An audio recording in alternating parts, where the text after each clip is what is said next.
We're gonna position you guys at this way. See that lady holding the poster? That's where we're gonna sit. You guys want to set up a cone? Hey, Harry.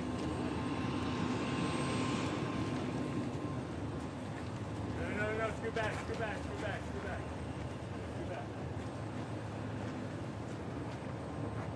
Right here.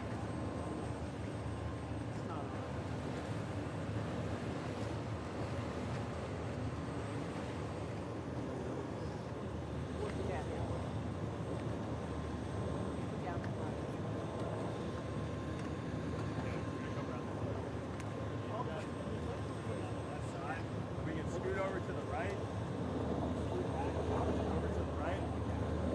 Get on the ledge a little bit that way.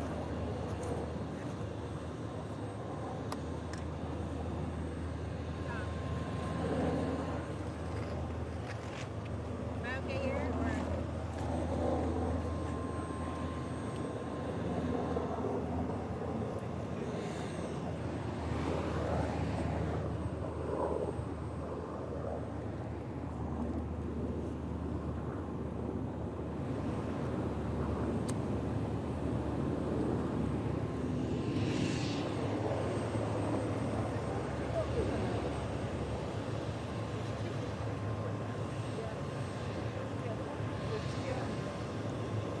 There's another woman there.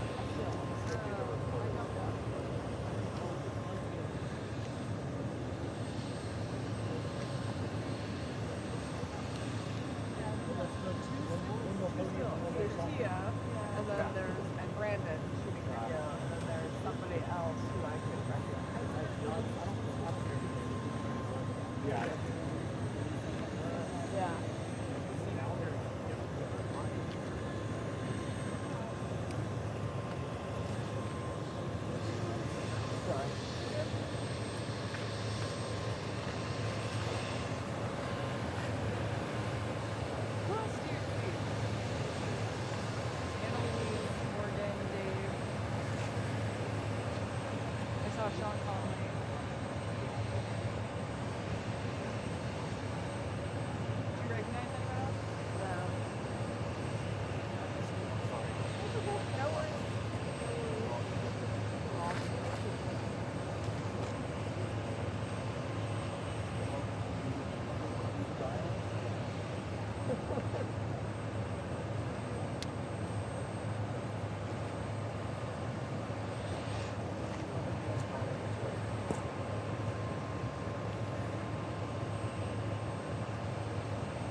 Yeah, but just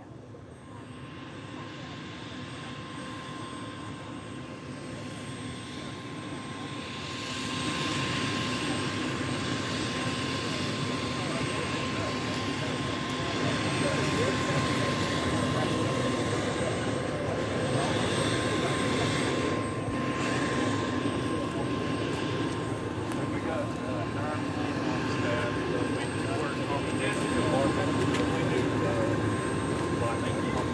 after about 30 volunteers that respond. And we have mutual aid contracts with the council.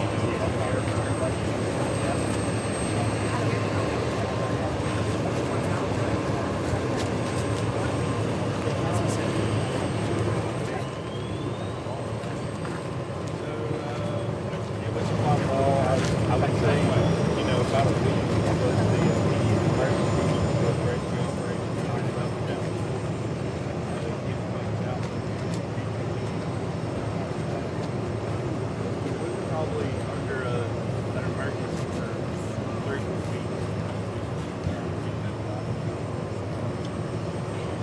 The greatest thing was our communication.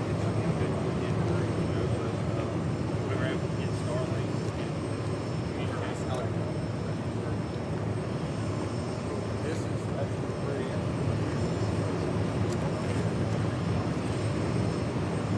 So this highway coming in, we had to plow through because of the debris that was built up on the bridge. Plowed 8, 9, and when I say plow, we use V6 ducks to do it. We plowed a line through so that we could get the victims in.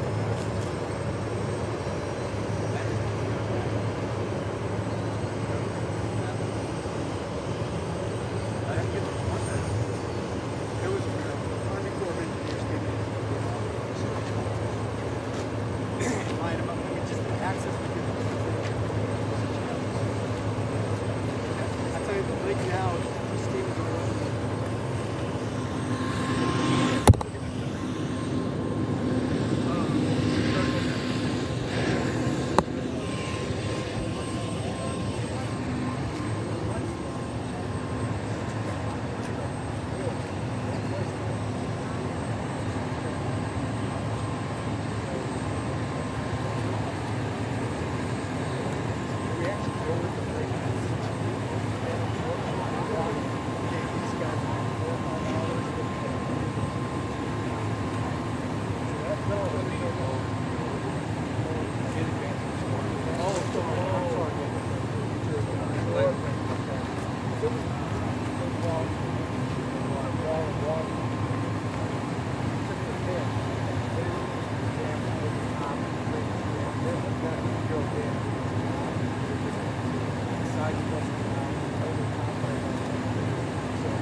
press. Back up. Let's go.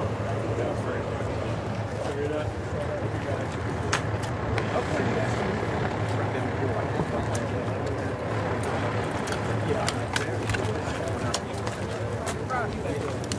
Pretty good bit of video.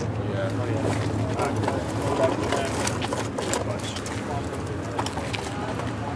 All right, press back to the vans. Back to the vans.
go to the back. Perfect.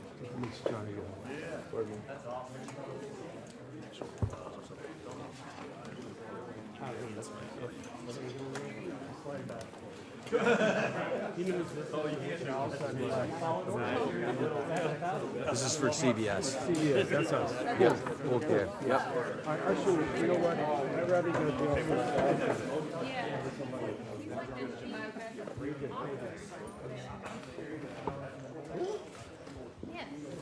Look at his, I forgot his title. He has some big title now that the president gave him. Yeah, so he's probably the director now. I think he's the director of Internal Affairs for the president. Well, he's over with his brother. They call him chief. Yeah, he's still a chief, but he's my seat fan. He's my seat fan. Because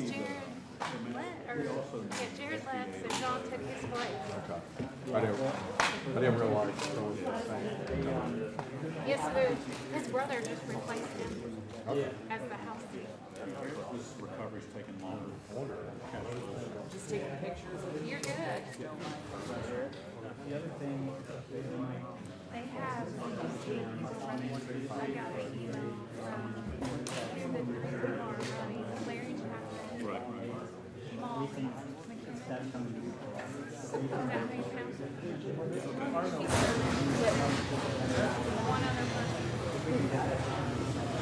That's helpful.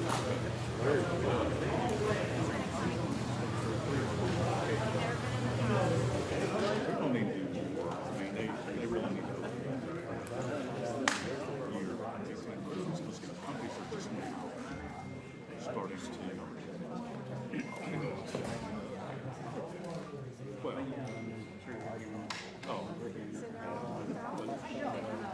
No, the USDA just sent another 200 million. Mine.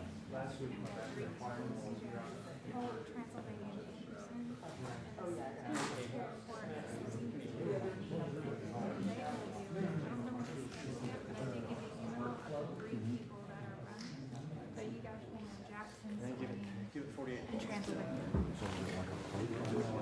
Yeah, it's from each county. So it's like I've got So you have to have a certain percentage to have a quorum from each county too, because it weighs like Transylvania weighs get outside, but then you got a little bit and get outside the Swain and. Well, what happens if you don't have enough people? Yeah. Well, think about it. Well, think about it. Jake and I said, Miguel has the list, has the most, and we still have a percentage. You see what I'm saying? So you have to have representation if we had to replace it. Let's take 30 days. Why are y'all sitting? There's some, I can see why I needed it right now. Yes. Well, it has to be in his district. Yeah. So it's only that corner. But yes. Yes. So the whole county would be in the meeting, but anybody who wants to run for that would have to be in that corner in McDowell, but that they're still in the meeting. You see what I'm saying?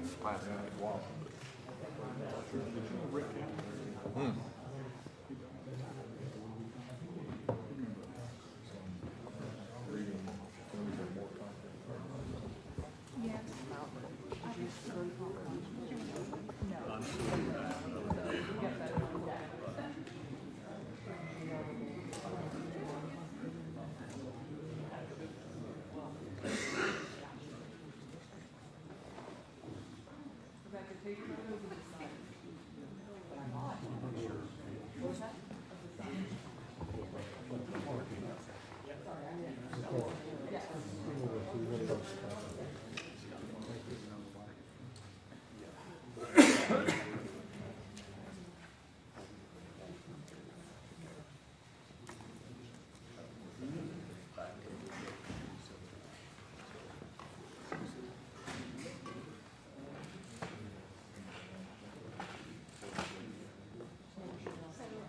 Yeah.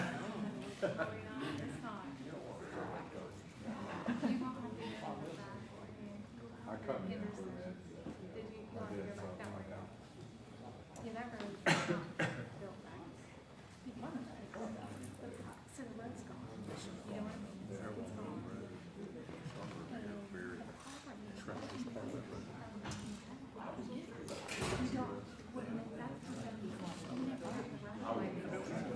Oh, no.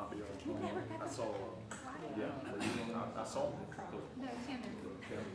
Good, because, I mean, Tim's working on that. that's, well,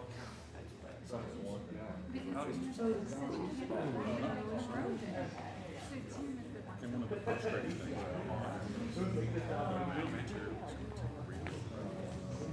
I didn't even throw that.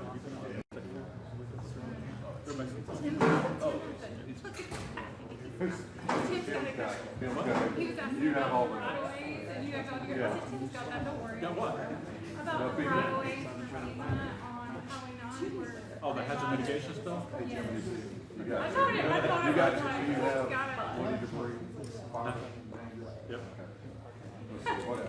I was like, don't worry. I mean, we've got streams covered, we just don't, well, I think we have enough funding there, nobody's really thought about, wildfire mitigation, or it's not our role next year. I've been preaching it in the town. I've been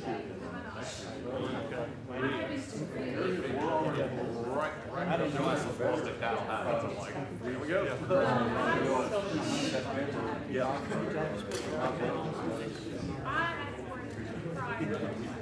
There you go. I did. And I said, so now I get to say, I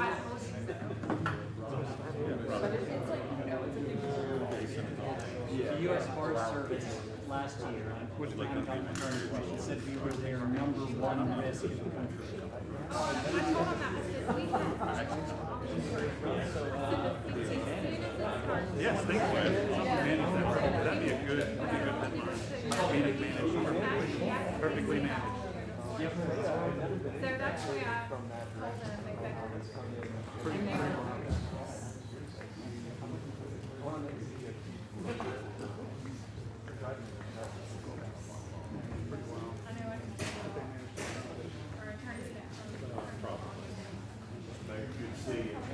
Hey, how are you? Good to see you. I was like, wait a minute.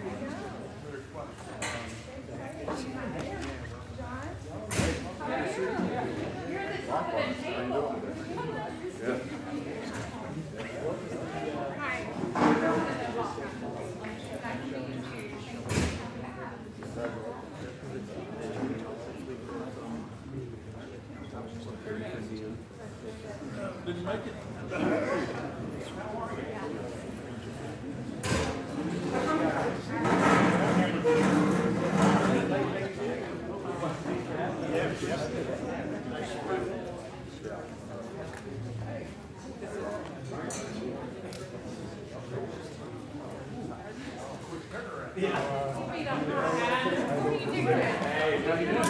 Let the guy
Hey folks, would you please have you take your seat, please? Thank you. Yes, sir.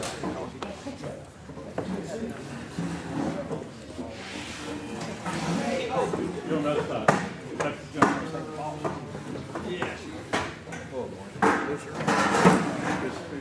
disclaimer and welcome.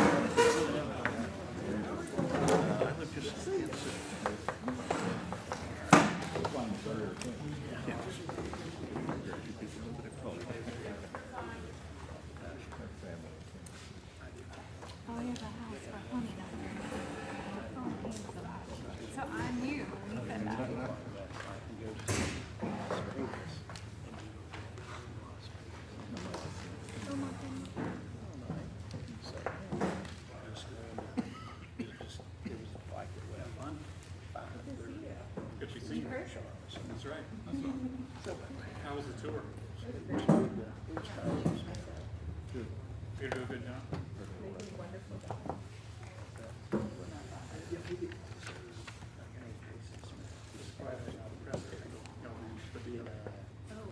Graduates of there, and they did see they have a lecture series, and they invite us to come speak at that. So, that's what they did.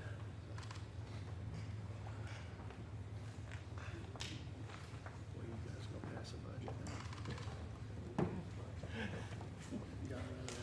There you go. All right. Are we gonna finish it? Just pass the house budget. Yeah, that's right. I'm gonna send it out. Kind of a reorganization. So what do you think about it? No.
Good morning, thank you. Representative Balkan.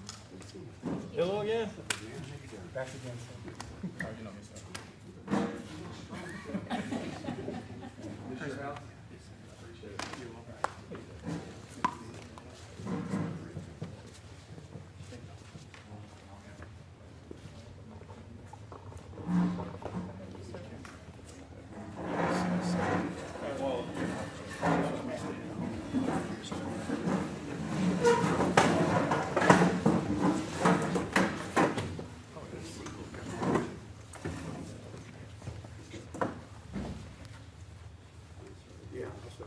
Yeah, thank you everybody for being here.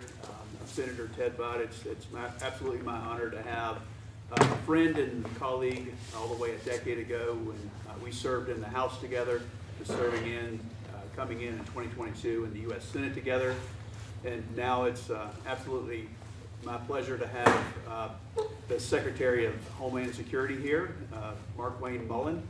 And I tell you what, before the vote confirmation even happened in the Senate, he was on the phone to North Carolina to start arranging this visit.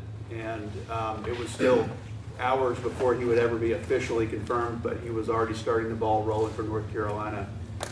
This is a man that not only knows how to serve his country, but he knows how to work on a business, lead a business, and so he's bringing those skills together.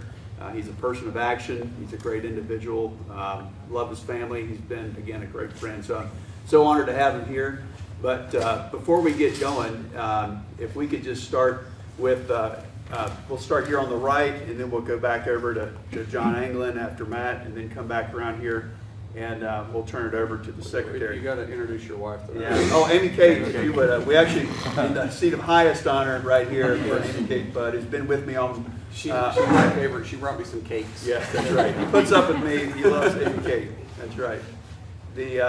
My guest at the State of the Union was Steve Freeman, who was from Batcave, just up the road here.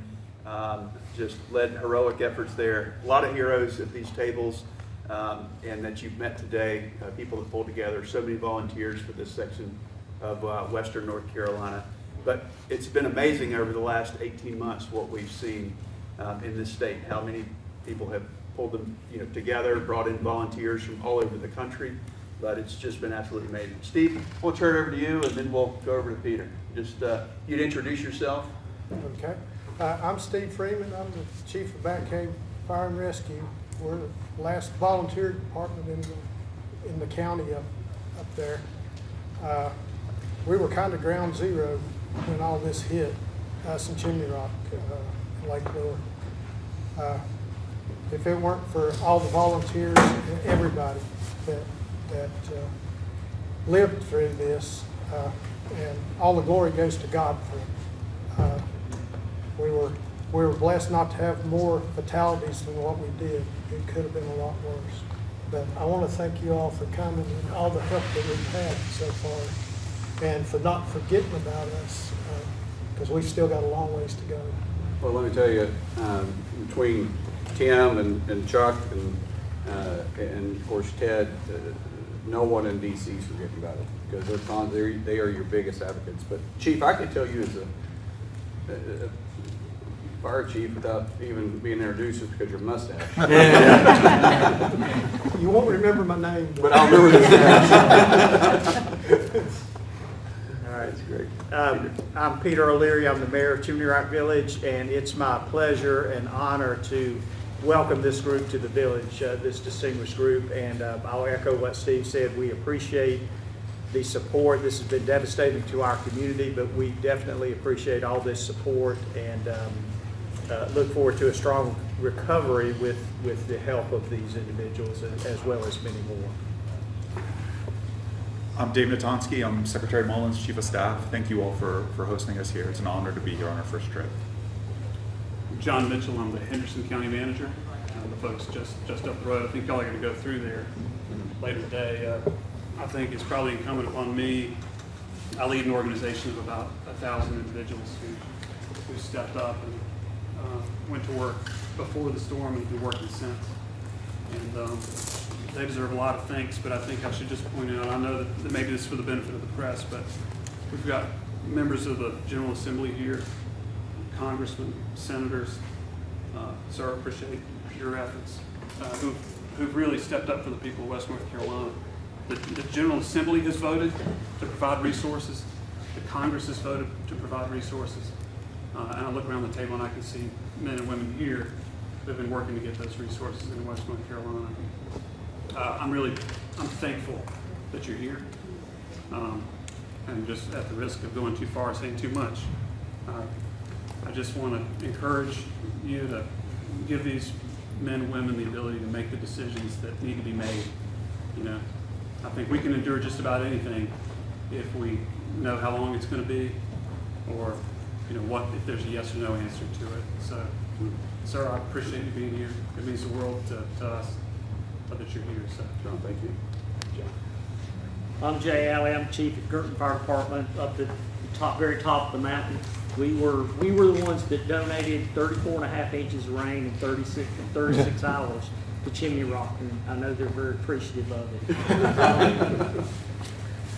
We were very fortunate. We had no loss of life in our district at all. We found that everybody survived. We lost structures, we lost roads, we lost every power pole. We lost a lot. Our station was damaged, but we never shut down. We continued to operate the whole time. If it had not been for volunteers and state and federal resources that came in, we probably wouldn't have survived the whole thing. And so I echo what Mr. Mitchell said. We just keep our back, because we're still struggling. Chief, how y'all doing now? We're still struggling. We're still working on. We still have projects at our station that are still not complete as of today.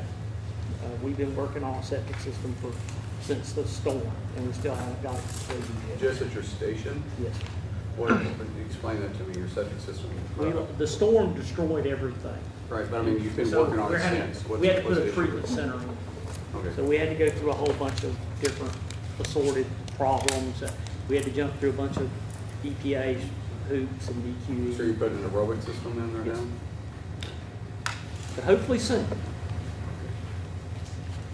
I'm Tim Moore. I'm the congressman for this area, the 14th district, and it says a lot. The first trip that the president took when he took office was here to Western North Carolina, and here I believe this is your first trip, Mr. Secretary, here to Western North Carolina, and that sends a very important message to the folks who live here that Washington is not forgetting this area, continues to invest resources. So thank you for the work you're doing. You've already done great things to speed up resources. And I do want to give a shout out to 3 of my former colleagues when I served in the legislature. The state legislature has also really stepped up in a significant way to help out too. So these guys have been great partners with us at the federal level as well. Well, the president made it very clear when we were going through the nomination process that this is where he wanted my first stop to be, because he said there's still a tremendous amount of work to go. And as he quote, he says, "People in North Carolina love me." And I believe that's true. And Karen and her team at FEMA, they were prepared to go too. When we started talking about the resources needed, about some of the stuff that needed to be released, everybody was ready to move. And so it's an honor to be here and definitely make my first official trip. We appreciate you. Yes. Hey, I'm State Senator Tim Moffitt, former member of the House when Tim was actually my speaker at that time. I live in the Girton Fire District, so I was part of all the rain that we sent down through Bat Cave and Lake Lure. It's been 18 months, and in some respects it seems longer, that it happened longer ago, and in some respects it seems like it was yesterday. But I look at all these faces here, and these are people that care about their communities, they care about our state, and without fail have demonstrated that 24 hours a day they're committed to our recovery, and it's lengthy. And some of the things that we've discovered is that all storms are not created equal, and all public policy doesn't fit in the same box.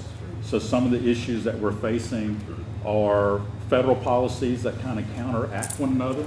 We have state policies that we're working on, but the willingness of both our members of Congress as well as my colleagues in the House and the Senate have demonstrated to help us make those changes has been very, very heartfelt and very meaningful. So we appreciate your being here.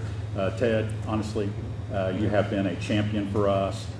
Tim and Chuck, you've been there for us. Can't thank you enough. Pleasure to have you here.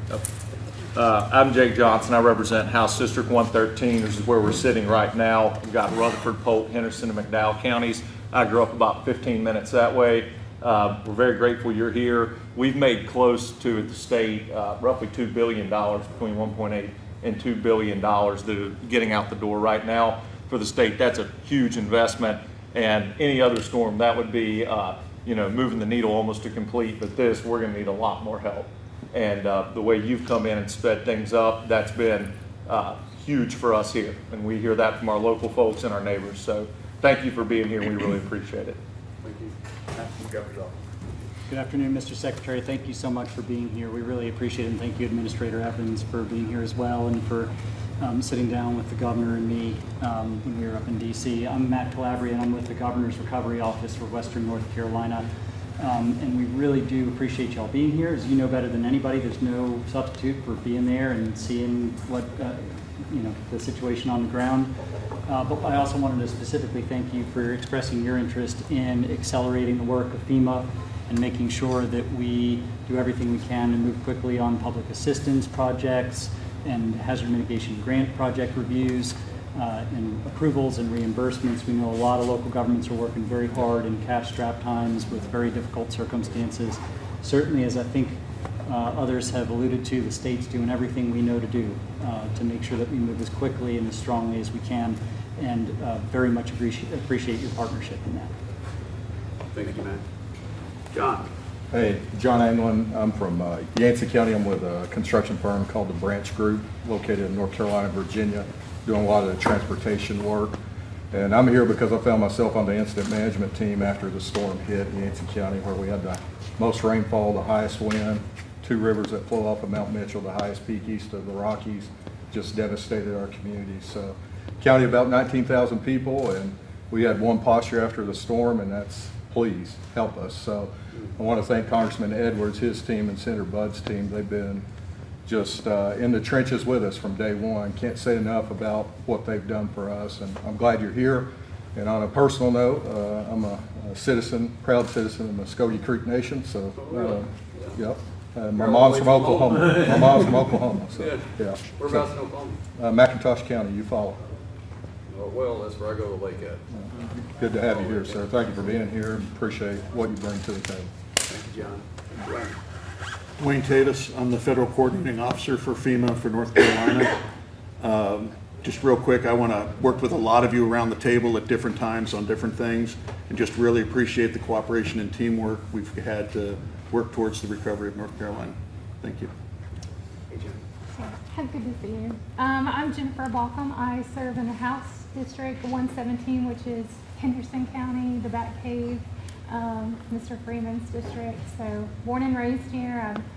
I was here firsthand, saw it all, still working through, and I appreciate Senator Budd and Congressman Edwards and Congressman Moore for working with us, and appreciate everything that FEMA is doing to do that. I know we have a long road, we're all aware of that, and just continue to support us is what I can ask, and help us continue. And as the state, we will continue to work with you through the process.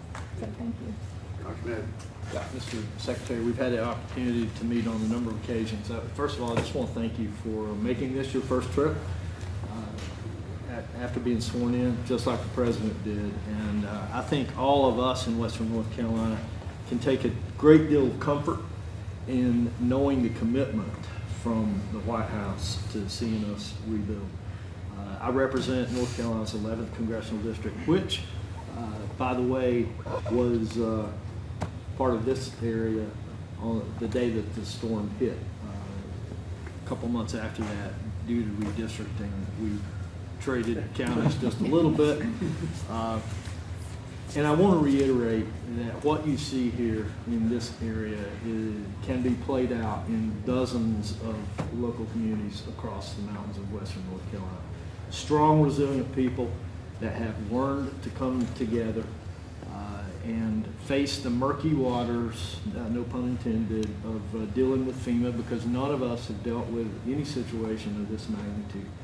I certainly appreciate the partnership that we've been able to build in Congress with Congressman Moore, with Senator Budd, with our state legislature. I've got to commend the state legislature for running such a tight fiscal ship and being able to have a rainy day fund, again, no pun intended, to help lead the charge in our rebuild here. So thank you again for making the trip.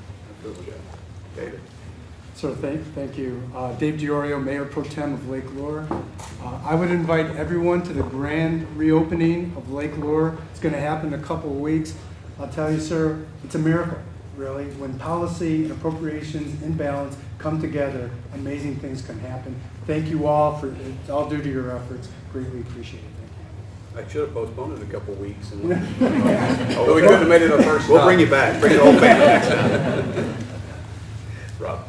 It's absolutely great to have you here in the region for your first visit. Yeah. For the team here, a lot of work has been done. We fully understand there's a lot of work that still needs to be done. The message for our team here in the region is that we're not coasting, we're accelerating. So we're excited about what you're bringing to this organization. We will execute aggressively to make sure we're meeting your intent. Thank you, sir. Appreciate that. Yes, sir. Hi, good afternoon. Victoria Barton. I'm with FEMA. I'm the Associate Administrator for External Affairs. Thank you all for having us here and spending the time. It's also great to see folks in person. I know we've had countless virtual visits, familiar faces, so very much appreciated. I do want to thank Senator Budd and Chuck Edwards, Congressman Tim Moore as well. You have fierce advocates in DC.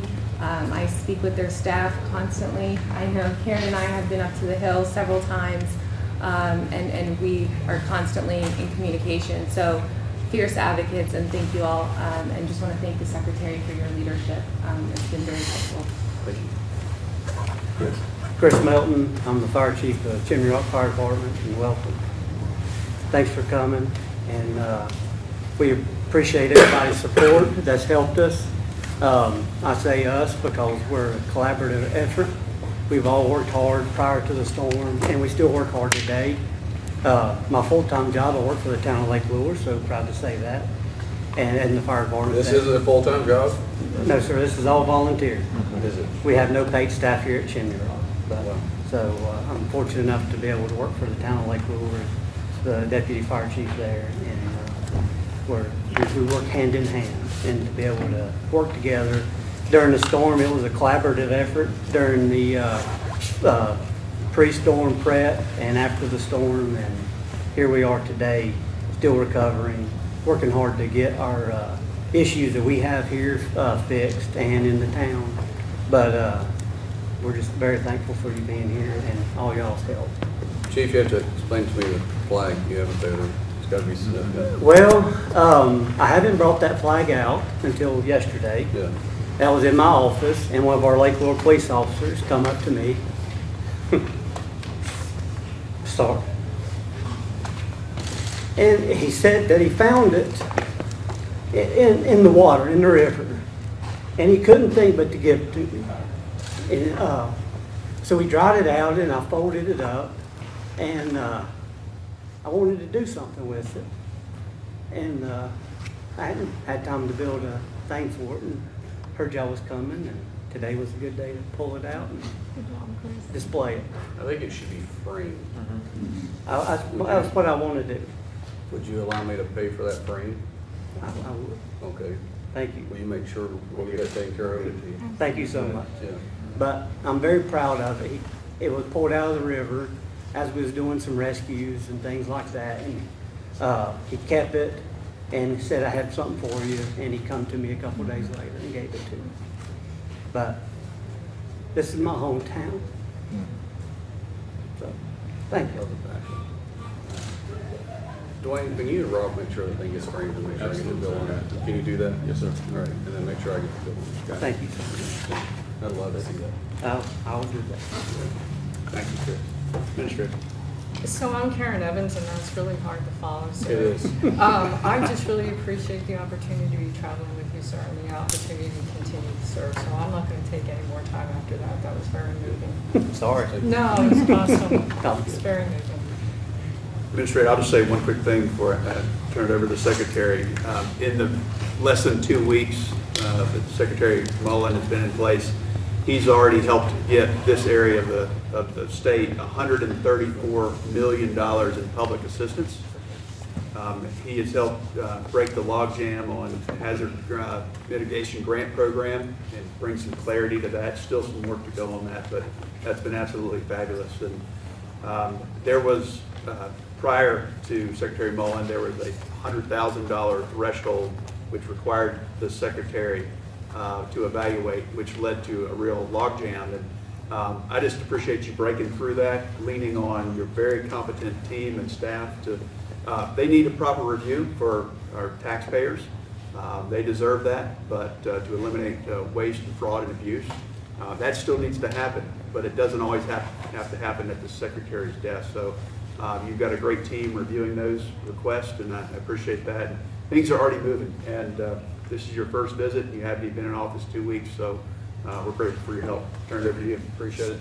Well, guys, thank you for being here. Thank you for the time. Thank you for the press that took the journey out here with us too, because one thing we want to make sure the American people know is that we're still recovering, right? And being from Oklahoma, we deal with a lot of tornadoes. We see a lot of destruction, but I have never seen anything like this. And I can't even imagine what it looked like 18 months ago. But to see everybody come together, in Oklahoma, we call that the Oklahoma Standard. But that usually takes months of recovery. You guys, 18 months later, you're still here, and it's just one big family. And as a chief, obviously, you could tell is still emotional about it. But to see what's happening and see the revitalization that's taken place from the roads to the towns to the buildings to even the lake. I mean, you wouldn't have believed that lake was packed full of soot and debris because it looks beautiful and pristine now. It's pretty remarkable. But I'm proud of one of the work you guys are doing, and two, the work that FEMA has done here too. To make it our first trip to see the private-public partnership from the state level to the local level to the federal level, this is how it's supposed to work. But everybody said, too, I mean, when we talked to the mayors, there's been some hiccups, but we were able to work past them. We're still working past some of them. I don't know how many times Ted and I have had conversations about this before Secretary was even a thought, because we would have dinner quite often because we came in freshmen together in the Senate, and we have this thing called the red shirt freshman class, JD's part of it, or the vice president's part of it too. And from the get-go, Ted was talking about what was happening. And as this process was going through with my nomination, obviously I was somewhat familiar with it just because of the conversations we've had. But when he started giving me action items, this is what we need, it was very simple to get in and get started. And Karen and Victoria brought it to my desk immediately, and we were able to get to work. But there's a lot of lessons that can be learned. Even though there's work to be done, there's lessons that can be learned. And one thing I do believe is when we step back and we have an awful disaster like this, it also allows us to be more efficient and more prepared moving forward. And so as we go here and we take questions and we hear from you guys, please be as open as you possibly can. Give us action points. You guys ever heard the 5 love languages? Right? It was written in North Carolina. It wasn't. We've had this conversation. Yeah, well, words of affirmation is not mine at all. I want to know what we can do better. And so when we're going through this conversation, let's know what we can do better. Not just beat up on FEMA, that's not the point, because they've done a great job, but what is it that we could maybe tweak just a little bit to tear down some of the redundancy. And I think, Tim, you were talking about, and by the way, first name works just perfect for me because I'm going to use your first name, so please don't feel like you need to use titles with me. But Tim, you were talking about some of the redundancy from the state and federal side. Maybe you can expand a little bit on that, and so we can see how we can break down some of those walls. And then we just go around. I don't know how you want to handle it. Just go around the room. Yeah. And then press. We'll take some questions from you guys towards the end too. Is that okay? All right. Tim, you want to go ahead and start? How far away? I actually brought something for you to read on the airplane on your way back. I need something else to read. Yeah. They're not giving me enough binders right now. So there's probably 3 pinch points that we're dealing with right now that are causing us a problem from a recovery standpoint. The first one is the hazard mitigation grant program. I think it's a good program, but when most of the buildable land in our area here is in floodplains, it does creates problems on our recovery, especially when rebuilding our roads. So if a property owner qualifies for the hazard mitigation grant program and their property is conveyed to the federal government, if we could have permission to use it for a core public purpose, like rebuilding our roads, rebuilding water and sewer, then that allows us to not have the conflict between present day value offerings from the condemnation, taking their rights away from them, but I think it protects the integrity of the federal design to make sure that we're not building a structure back in a flood-prone area. That makes sense. So what I've been trying to work with, and I spoke to Victoria and Greg about it a few weeks ago, and Tim's been working with me, and so has Ted's office and Congressman Edwards, is just really a memorandum of agreement from FEMA that basically says if this property was a recipient of a hazard mitigation grant and the state or the local government needs to use it for a core public purpose, then here in writing is permission to do so. So that's one area that we need a lot of help. The other one, there's 2 more, but I'll just get into the other one. There's a consensus that this was a 1,000-year storm, and I think that's a uniform consensus, but public policy is really geared around 100-year storms. So the fact that we have a lot of areas that were not in a flood hazard area in the beginning, but they are now, is limiting our ability to rebuild structures simply because they were damaged in a 1,000-year event.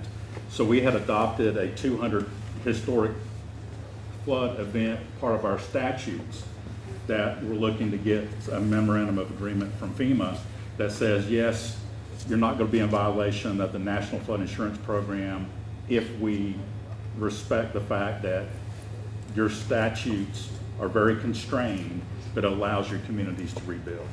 And an example of that is the town of Biltmore Village. Biltmore Village is historic. It's the gateway to Biltmore Estate.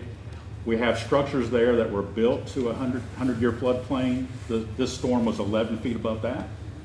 You have a lot of historic buildings there that need to be rebuilt, but they can't be rebuilt because they were more than 50% substantially damaged, which requires them all to be lifted 6 feet or they're just going to remain vacant. So our ask is from the state's perspective, it's a 1,000-year event. The likelihood that that's going to happen again mathematically is on our side that it won't. Allow us to rebuild without these constraints that are imposed on us federally. Karen, do you know about this? About the NLIP guest list. What do we need to do? We're working through some of those flood mappings now, and so I took a note down, sir, to follow up on his.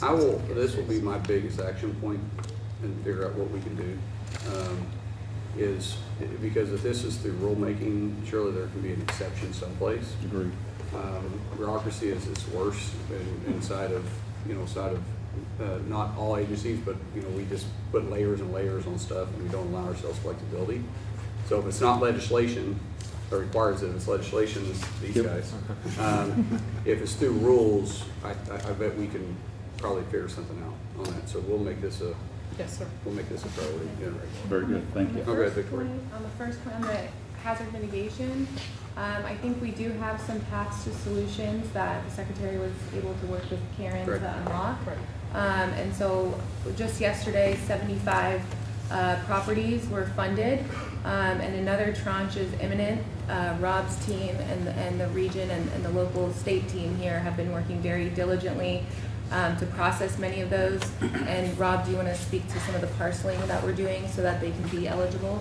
Absolutely. So the properties that are eligible for buyout, we looked at them and saw them in 3 different buckets, if you will. First bucket, no major issues, and we'd be able to proceed with those, and our team is doing that now. The second bucket had some minor things that we could probably get through pretty quick, and so we're working through those. The last bucket are the ones that had a nexus with NCDOT, and we have to figure out, we did figure out that we're able to do split parcels, if you will, so that now you can have 2 different funding sources available to pay for those properties, and I think that gets at what you were initially talking about. Could I speak to that, Mr. Secretary? Go to. Okay. So, Markwayne. Thank you, Markwayne. So this is the problem. So let's say that the property owner has an acre, and we, as the state, need a third of that acre to redesign or rebuild our roads. So the way that it's written right now, it disqualifies them from the hazard mitigation grant program. The ideal solution would be to allow them to remain in the program. Once that property is acquired, then we can actually, for a core public purpose, use that third of an acre for our benefit to rebuild our roads. The way that it was just explained, you have a pre-storm value through the hazard mitigation grant program, which the split parcel would apply to, and then we're constrained by the Uniform Act, which means we can only offer a present day value for the property that we need from a condemnation standpoint. So it unfairly punishes the property owner for something that really can be corrected from a... I don't know if we'll have the flexibility to do that in the grant program. Okay. Because grants are typically they're pretty well spelled out. So we'll look at it. Sure. But it may be, once we go back and reauthorize the grant, it would have to be written in the grant to give us that flexibility. I think the way the grant is written now probably can't do that. We'll get back to you, or Ted. We'll get back to Ted's office and double check that. But I don't think we have the flexibility to do that, do we? Yes, sir. And the biggest challenge is the way that the mitigation rules are written is the challenge. Yeah. And I don't know if we're going to have relief on that. And that's why we're trying to find. We'll sit down. If we have the ability to make some of the changes, we can. Absolutely. When we're dealing with when we're dealing with flood-prone areas, that's what a lot of this is written for. Because it's in the past we've had where we've rebuilt the same places over and over and over again. I mean, we have one place in Oklahoma that I can think of off the top of my head. I won't mention it because I'll stir a current hornet's nest. But we've dealt with this over and over again for 60 plus years. But we're dealing with a 1,000-year flood that we have to look at it from a different perspective and give flexibility where we can, and we will take all that in consideration. And one of our highest priorities is to clean up this backlog. And I mean, that was number one. When I sat down and talked to our components, we were looking at our backlogs, we're cleaning our plates so we can start fresh again. This is one of them. So if we had the flexibility, we'll do it. A lot of times grants don't give us flexibility, but if it's not, then that's where Ted and Tim and Chuck come into place. Sir, go ahead, John. One of the things about, it's a great law, but it wasn't written for the mountains. And I think when you get out here, you know. I don't really think we were thinking this kind of very when you get out here, you think, it's a good idea not to put this road next to the river, but there's nowhere else for it. I get it, yeah. And one of the things that I'll just kind of like put on top of this, there is a deep sense of urgency because all these things cascade into one another. Imagine a family up here in one of these 50 hazard mitigation buyout properties, some of which you'll drive by today. They've been waiting for 18 months, and there's probably in the housing assistance provided by the federal government. They can't go to the next thing until this completes. Right. And the thing, I've worked for the local, state, and federal government. The idea that these two laws would conflict and that they could not be untangled, it just can't be. And I know the strength of the Congress and the General Assembly. I know why it was that way, and Mr. Ash and the rest of these folks, Dwayne, you worked very hard on all this, and I think it's great. And they're pleading to the law, which is what we would all expect. But there must be a rule that can be implemented, or some clever lawyer that feels. Listen, I'm still trying to figure out how to get my DHS funded. Yeah. So I would just beg there's plenty of solutions, I'm sure, that come up. Maybe I could come up with one, or the senator. Oh, I've got the solutions. But there must be some sense of urgency because we're in a holding pattern. These gentlemen are too. I get it. That's why I said we're going to clean up our backlog. But I will say, if you think DC applies common sense, we lost that a long time ago, brother. But there's a way to bring some type of common sense to it. Like I said, if there is a way, John, if there's a way, we're going to work between Karen, Victoria, Rob, Dwayne, and the rest of the team at FEMA. If there's a way to get it done, we will do it. If not, we'll be in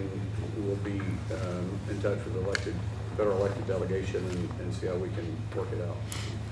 Just, if I Go ahead, Matt. Just to build on Mr. Mitchell's comments, obviously we have. By the way, the governor called and explained to me why he wasn't able to make it here, and I really appreciate the phone call. Well, I'm a poor substitute, but I'm glad to be here. Yeah, we talked for quite a while. Thank you for doing that. But to build on the previous comments, obviously we have a strong sense of urgency and appreciate the urgency around PA approvals and HMGP project approvals. A couple of things to build on that. One, we obviously want to make sure that FEMA reimburses at reasonable rates.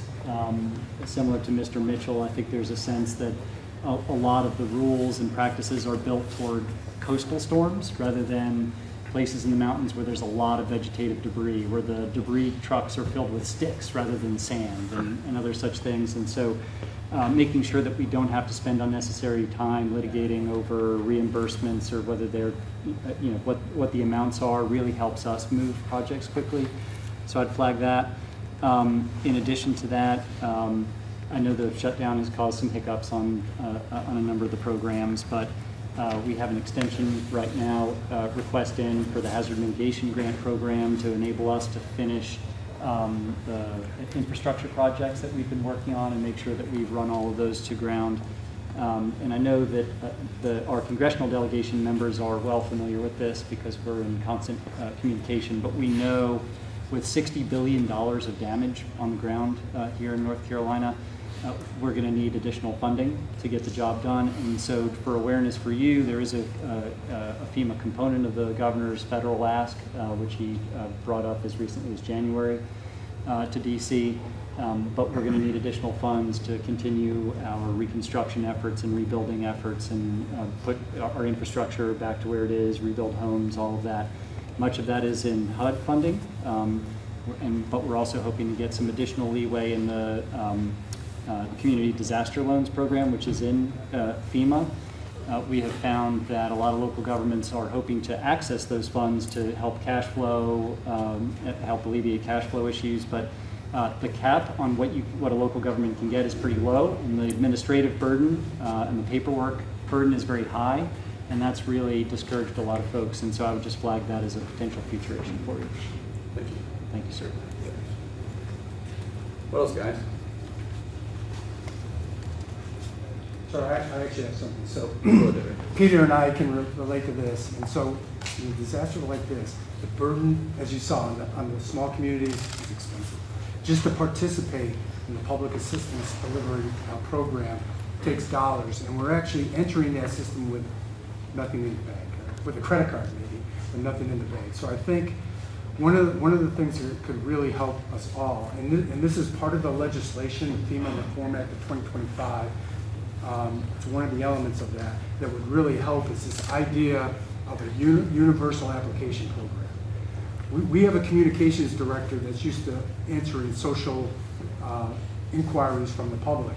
She became a national champion grant writing, just to keep up with trying to tap into all the different colors of money from all the different agencies and organizations is more than a full-time job. A universal application program where it goes in and then all of us can see what's there and what that may be a priority against everything else that's in that portal, and then query for information to support that particular item that we all would feel is a priority, would really streamline the effort to get the limited resources to the right place, and it would really release us of a burden of every week or so querying or answering a new question that comes out of whatever application is there. And every time a question comes out, we're writing a check for $30,000 or $40,000 to do an engineering analysis to get the data to support that one element in a discrete item that may not even compete in that particular round. So that it's more than just an ease of application. I would say it's a window for all of us, especially for state engagement, to take a look across the board of where resources need to be allocated, and it would really help us out a lot. I just put that out there as maybe something that we would, even if the legislation doesn't go through, we may be able to do. Okay.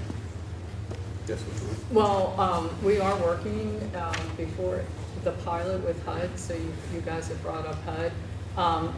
Just specifically for that reason, and so we're working jointly with them to have that data visible between us and HUD, so that you don't have to continue to fill out the application going forward. Yeah. And our goal is to have it operational before hurricane season starts this year. So we are working on that right now, so to start making it easier with the data portability piece. Thank you.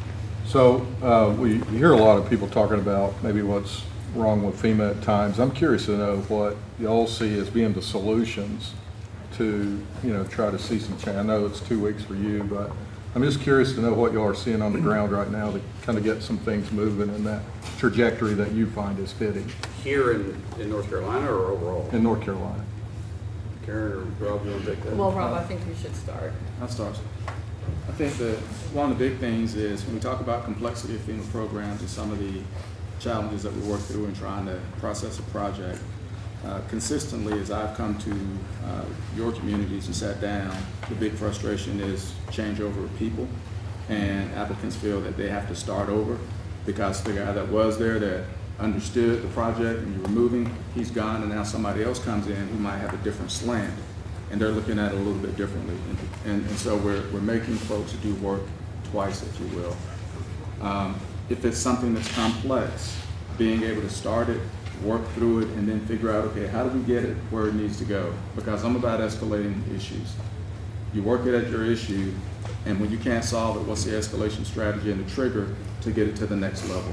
And for me, until I say as the acting regional administrator, we can't do something, then that means we can do it.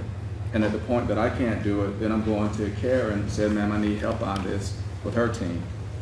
One of the things that we will do is bring more stability to the team that is here. When Dwayne, who's been doing a great job here, transitions out in a couple of months, His replacement will be Jordan Rink, and he won't transition out again. His permanent role will be as the director of the office here leading the recovery.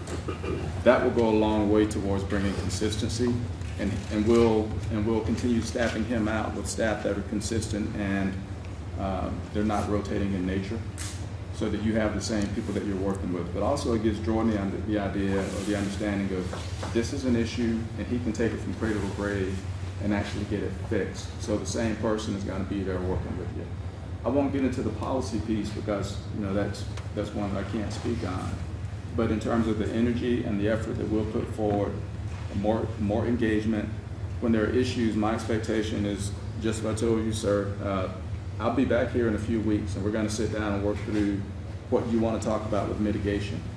I've got all sorts of energy, and this team can be at a table sitting down solving problems everywhere that we can. And what we've been doing a lot of lately is when we get to a sticking point and we can't solve it, we kick it up and we pull in Victoria and Casapane, and we say, this is now one of those policy things that we're thinking about. Statutes, regulations, and policies. The first two we can't do a whole lot with. The policy we can do things with, and that's where we put a solution on the table and say, can you make this work? And we'll keep doing that. If I could also interject, and John, this speaks largely to your question. The House Transportation and Infrastructure Committee has already passed the FEMA Reform Act of 2025. I helped write it. Greatly to the feedback that I've had from so many folks at this table and around Western North Carolina. The issue that we have is when you go back and look at that bill, you think, wow, this really would have worked for us had it been in place on September 27, 2024. We have been trying to design an airplane and build an airplane while we've had to fly it. That's the situation that we have here. I've been working to get this bill heard on the House floor, but I think that a competing or maybe a complementary element here is that the President put in place a FEMA Review Council when he first came into office. That council has been doing its work and taking feedback from the same people here at this table that I just referenced. It is, and I've had the benefit of testifying before that committee, using a large part of what you have taught me and some of the frustrations that you've had. What I think that we can expect is that once the report is on the President's desk, then we'll begin to compare that report with what the Transportation and Infrastructure Committee passed as a FEMA Reform Act, take the best of the two worlds, combine them, and then come up with a product that we can pass on the House floor and get over to the Senate. I say that just because I think that everyone needs to be up to speed on where we're at in trying to help build a better FEMA. At the same time, we're faced with the urgency that John was speaking to earlier. And I think one of the frustrations that we were hearing from citizens were, and this is going back 18 months, those 3 months after the storm hit, they saw contractors on the ground. They saw the machinery. They saw people ready to get going on debris removal. And even up to 6 to 8 months later on subsurface debris removal in the lake was a big one. And we kept hearing, well, we need more evidence to know where the debris is. And we're sitting there going, well, there was a town above it. It didn't come out below it. We got a pretty good working theory on where the debris is. As soon as they got out there and actually saw it, started doing sonar and things, like you could clearly see there were entire buildings down there, RVs, propane tanks, everything else. But that was frustrating for our people here, calling us going, we see the guys sitting out there. We see the contractors sitting out there. Why are they not moving anything? And then the contractors are just as frustrated calling us going, you know, we're just waiting on a work order. We're waiting on a signature saying we can start removing stuff. But I guess we just needed more evidence to know where things were. And, you know, if a tree was at a certain angle, you couldn't touch it. And Green River, which is right over in Polk and Rutherford County, we kind of saw the heat map on it to where if a dot was green, that was a pile of debris you could remove. If it was red, you couldn't touch it. Don't touch that one. We don't know which storm it was from. It might have been a past one. It might, you know, it's not high risk enough. And those dots would be touching each other. And we're sitting there going, you're already out there. We've already paid to move all the equipment out. Can we just grab them while we're out there? Nope, can't touch that one. Got to leave it for the next storm. And that just, it seemed super inefficient to us. And Senator Budd's office was great, kind of helping our contractors navigate that and our congressional delegation. But that's hard to explain to a citizen who's got a business on the river there. They're trying to get back open, but there's a big pile of debris right in front of them. This is one of the reforms that we're talking about. Right. Unfortunately, every community is different. Yeah. And Washington, D.C. unfortunately treats it as the same. Yeah. Which is why when we start looking at reforms, what role does FEMA play? Yeah. I mean, I look at it as FEMA should never be actually the first responders. Right.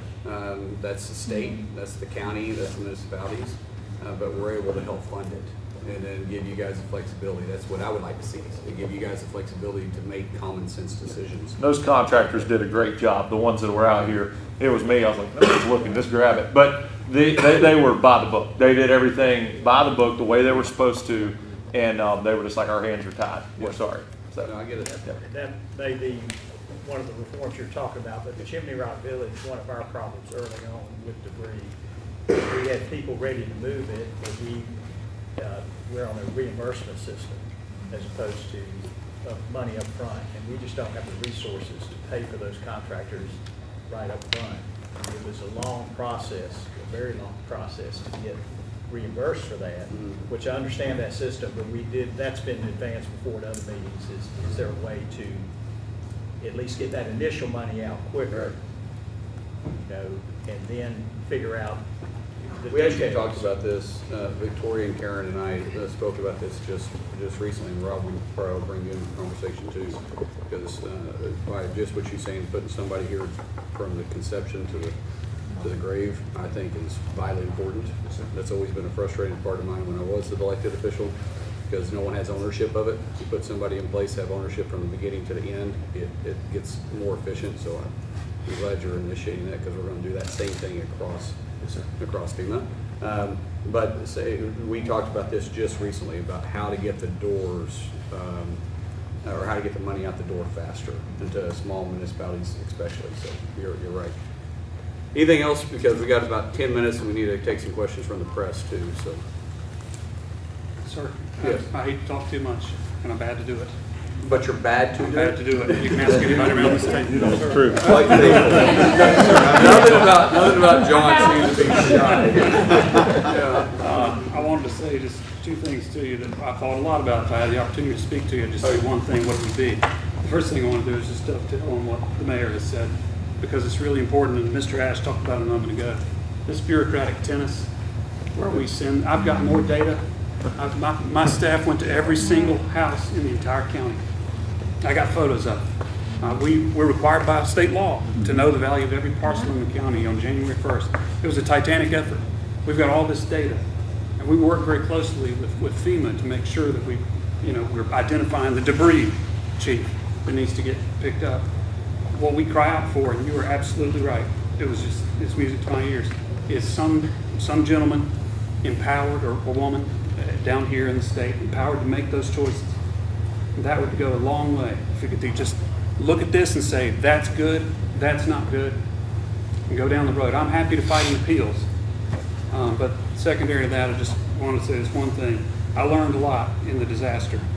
But the one thing that I think the rest of America needs to hear, and I pray that you would think about, is just how much these particular devices rule the lives of the citizens. Yeah.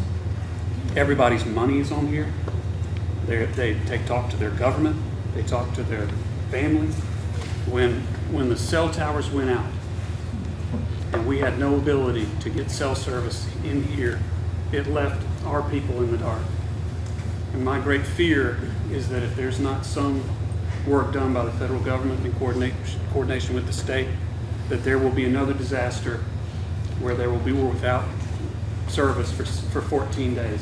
That means people couldn't go buy a formula, they couldn't buy gas, they couldn't access the money that they had in the bank. So I had to There's actually work being done on that already. I just had to offer that, sir. And I We'll take some questions. Yes, ma'am. Secretary Mullin, thank you so much for being here. One on-topic question, one off-topic. I like the on-topic. All right, I'll start with that then. Nicole Skangas, CBS News. Are all FEMA employees, along with the rest of DHS, being paid right now? And what can you tell us about the next permanent head of FEMA, and under FEMA 2.0, the agency they'll lead? What will that mean for states like North Carolina? Because of President Trump's executive order, we're going to be able to get everybody paid through pay period 6, which is basically all their back pay. A lot of FEMA employees still still half of pay period 3, 4, 5, and 6. We expect most of those checks to be in their banks by Friday. Some of the financial institutions may have to wait till Monday, but the majority of everybody will be paid by then. Going forward, we got to wait on Congress.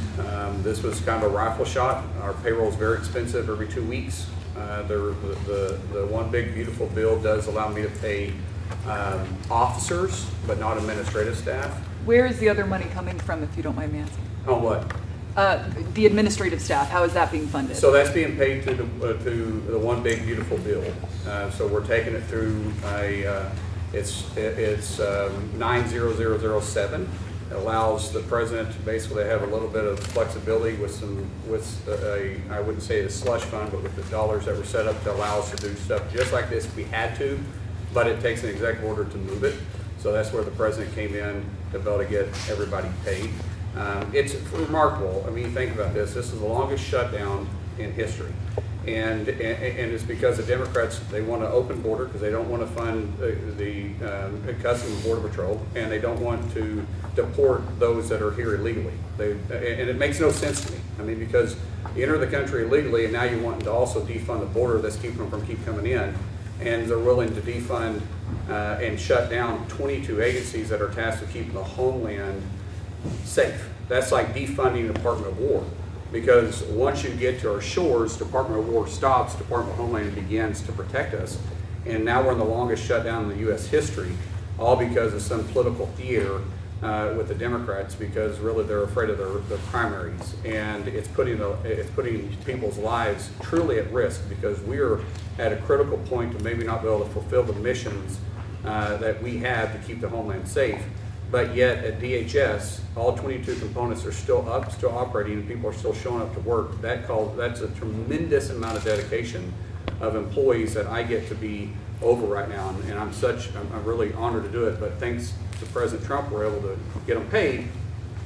But moving forward, it's Senate and the House have got to come together, and we would hope the Democrats would join us in this. And I'm not trying to play politics, it's just the facts that we're dealing with right now. And if it goes through reconciliation, CBP and ICE, it's not like any reforms will actually get done. Exactly. And what we'll probably end up having to do, which the play call is right now, is that we're going to do 20 agencies through regular appropriations, and then 2 agencies, ICE and CBP, because the Democrats won't allow anyone to vote for it on their side of the aisle.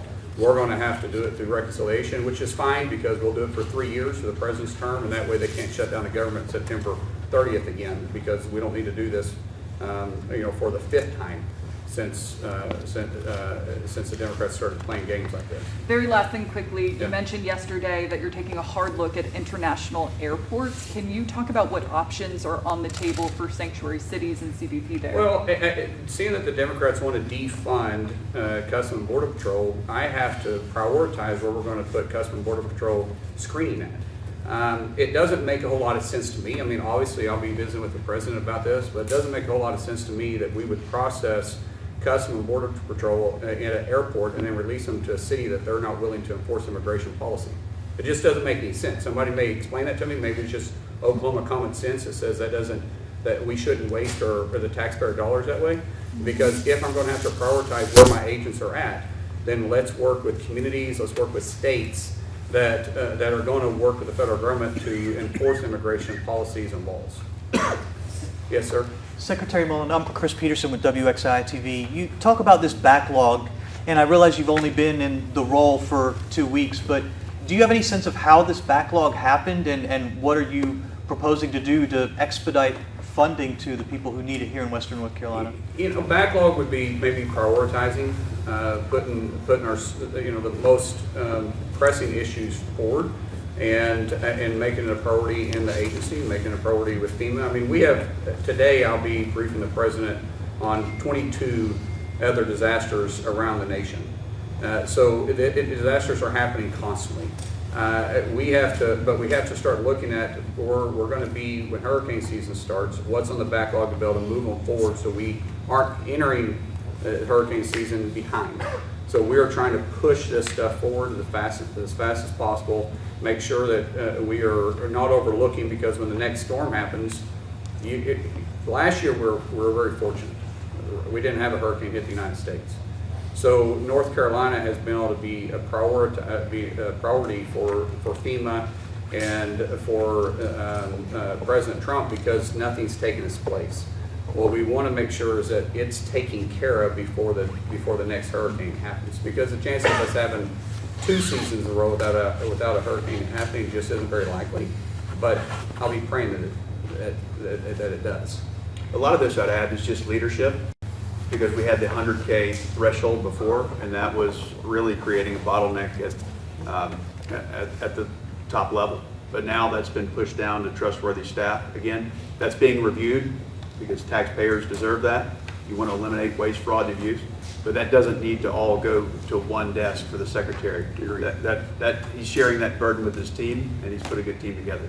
I'm going to go here, and then ma'am, I'll get to you next. Yes, sir. On the issue of FEMA reform, when the president last visited, he discussed the idea of phasing out FEMA. Is that idea still on the table? No, I think the president was talking about, I've talked to the president a lot about this. Reforming FEMA is, I think, would be a better term of what we're trying to use. We want, the president said when Trump 45, he wants to get the dollar closer to the state. The closer we can get the dollar to the problem, the farther the dollar goes, because we know when we're dealing with federal contracts, everybody in this room knows that when you're dealing with federal contracts versus state contracts versus county contracts, the price seems to double because of the amount of bureaucracy and paperwork that you have to do to deal with federal government. So when we're looking at reform, the president wants to, like I said, we want to make sure we get it to the state faster and not look at FEMA as being the first responder, but look at FEMA as supporting the first responders. Courtney Davis with Spectrum News. You know, it has been 18 months, and while there weren't other disasters and everything, a lot of people in Western North Carolina have told me that they do feel that they have been forgotten and everything. What is your message now that you're in this role? I know that you've released the money for the 75 homes, but for the other people that are waiting for the next level to be approved and for that money to come through that are still waiting 18 months later, especially with hurricane season around the corner and some people still living in campers? Well, first of all, by the look of the room, they haven't been forgotten. And I know, because I work with this federal delegation, that it's a conversation that happens almost every day. For what Rob said earlier, we've got the first 75 out, but we're looking at the other ones. Honestly, we did this which ones are the easiest to get done, and we're going to work all the way to the hardest ones. Sometimes maybe you should work to the hardest point and work the way to the easiest, but we got to get the money flowing at some point. That's part of the backlog. But hold tight. Federal government isn't going to take care of everybody's problems. That's not what we're designed to do. But we're there to help ease the pain. At the end of the day, we're going to do everything we can possibly do to make it happen, but I still got to be responsible for the taxpayers too. Last question. One question. You had mentioned that the federal government could fund some of these as a main role as a funder, but do you anticipate that states should be taking on more of a role in that funding? And also, to follow up on one of Nicole's questions, when can we expect a Senate-confirmed FEMA administrator? Well, first of all, Karen's doing a great job as a placeholder for sure. I'm going through the process of trying to find a replacement right now. We may have identified someone, but we're still. It's a long process. Care to show the name? No.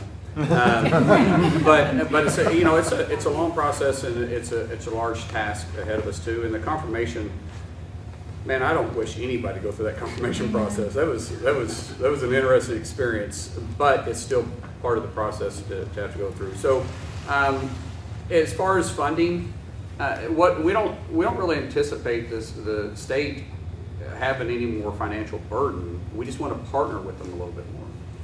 If FEMA, as I said, we shouldn't be the first ones in and the last ones out. The state is much more equipped. Neighbors are much more equipped. Local mayors are much more equipped. Emergency response from the states are much better equipped than FEMA, but we can be there to get them past the first heavy lift to let them start rebuilding, and then we can just be, hopefully the way I see it is that we can help fund the recovery after that. Ma'am, go ahead. Secretary Mullin, Allie Bradley with News Nation. I wanted to follow up on the customs question, because if you do this at international airports, what would that mean for international travels and for imports? And also, have you been having any conversations with any leaders in any of these sanctuary cities about what this would look like, or about them working together? We're gonna start having those conversations. As I said, this is just something I'm thinking. This isn't something that I'm necessarily going to do, but it's when I have to prioritize where I'm putting my Customs and Border Patrol, because Democrats aren't willing to fund Customs and Border Patrol. It only makes sense for us to do that. I mean, I'm not going to punish people that are wanting to fund Customs and Border Patrol, but I have to prioritize it because my funding only goes so far. And then when we start looking at sanctuary cities, as I said, if they're not enforcing immigration laws, then why would I be processing immigration in their city and turn them loose in their city? But have they been screened at that juncture if they're being released by Customs and To Border some degree, Protection? but we at Customs and Border Patrol, Port of Entries, we catch people every day, constantly. And we rely on local law enforcement sometimes to hold those individuals. We got to have cooperation to some degree. And so, like I said, this is just something we're talking about because I have to prioritize, as I said, my Customs and Border Patrol, since they're not being funded and the Democrats are wanting to defund them. And it's an option. All options are on the table right now. When we start looking at trying to streamline and make DHS more efficient, I'm looking at every aspect. What is it that we can do? Where are we wasting dollars? And then I'll be real honest with you. I don't think sanctuary cities are legal. We are a nation of laws. As a Secretary of DHS, I don't get to pick and choose which laws I'm going to enforce. Congress passes those.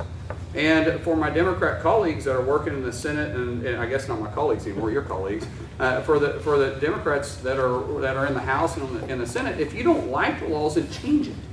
Don't punish Customs and Border Patrol and ICE agents that we hired to do the job that you pass the laws for them to enforce. But if cities are going to sit there and say that they're not going to enforce immigration policies, then I'll repeat myself and say it doesn't make any sense for us to process international travelers through that city. Does the president know about this idea? Well, we've had very top-line conversations, but I imagine this conversation will come up today when I'm talking to him. All right, guys. Thank you so much, everyone. Appreciate your time.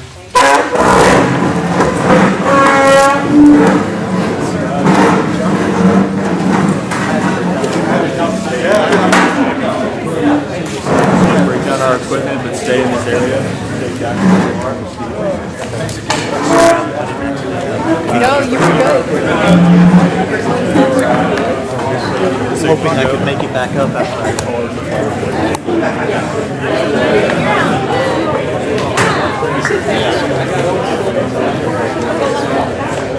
Hopefully I have some practice shooting back. All right, guys.